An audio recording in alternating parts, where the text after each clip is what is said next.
Live from Philadelphia, it's time for America's favorite dance party, American Bandstand. And now, here's the star of our show, Dick Clark.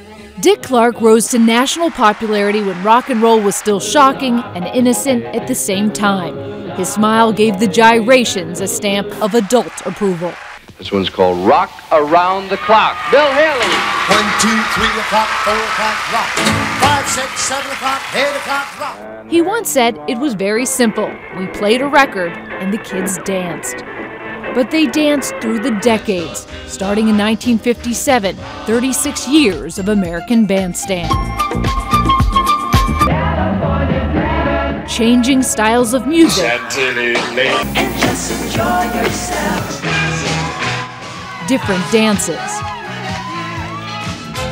As time went on, Clark barely seemed to age. He was nicknamed America's oldest teenager. He just knew what would play with the kids. Oh, baby, I'm crazy. I got this record to the fire. An appearance on Bandstand could make a career, and Dick Clark gave a break to black artists as well, ahead of his time. Sam Cooke sing, "You Send Me." Darling, I know you send me. Dick Clark didn't step into the spotlight. Rather, he stepped back and he spotlighted and showcased all of the wonderful talent that's come through the years. And that's what's made him last. His ageless looks became the butt of jokes. I've been watching Dick Clark ever since I was a little kid. But his youthful enthusiasm put a mask on what was a sharp businessman.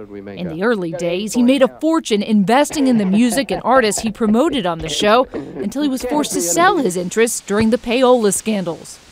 But he miraculously held on to Bandstand while some other big DJs lost their careers.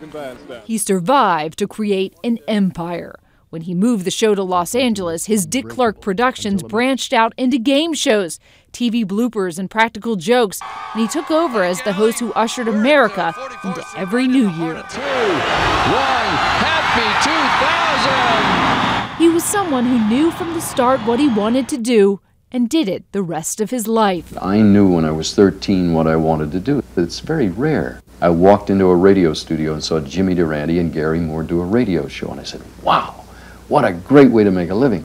The teenager, of course, did grow old, but his face is frozen in that time when music was new and being young seemed like it would last forever.